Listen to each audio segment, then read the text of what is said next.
Silly Goose's Big Story. Goose made up great stories. His friends would always beg him, "Tell us a story, Goose."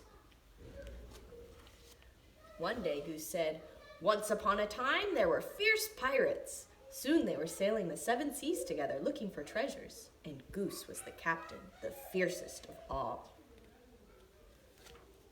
Another day Goose said, "Once upon a time there were scary dinosaurs.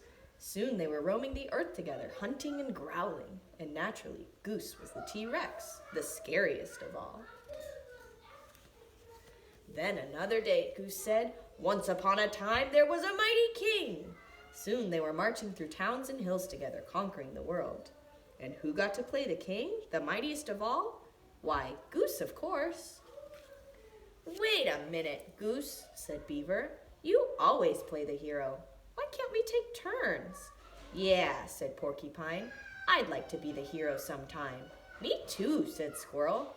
"No way," said Goose. "I always play the hero. Come on, keep marching." "That's selfish," said his friends.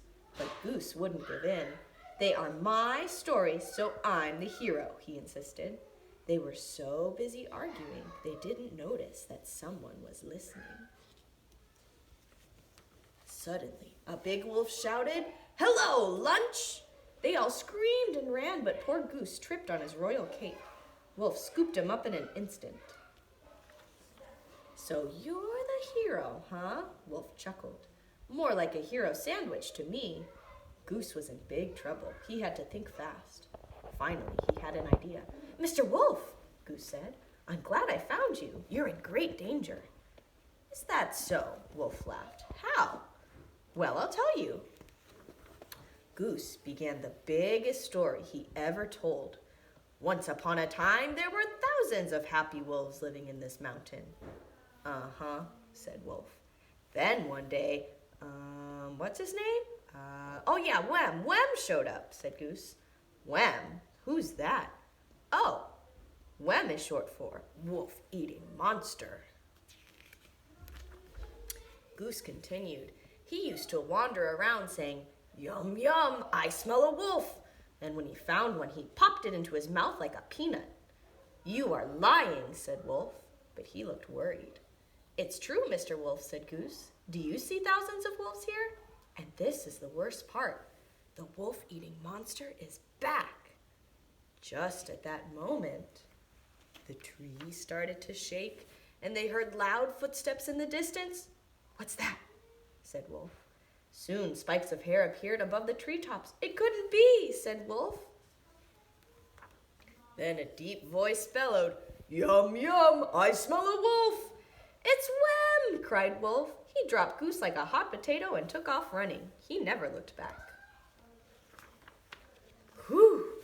Goose was relieved, but not for long. Something big was coming his way. It was getting closer and closer. Then from behind the trees there came his ferocious-looking friends. "Yum, yum, I smell a wolf." They were still growling together. Goose shouted with relief, "Oh, you guys, you're Wem." "Yup, I shook the trees," said Squirrel. "The footsteps were me slapping my tail," said Beaver. "I was Wem's hair," said Porcupine. "Hey, you know what?" Beaver shouted suddenly. "We finally got to play the heroes." "Play the heroes," cried Goose. "You are the heroes. You saved me." "Tell us another story, Goose," the friends begged as they walked home. "Okay, I've got a good one," said Goose. "Once upon a time, there was a silly goose who had the 3 greatest friends in the whole world." The end.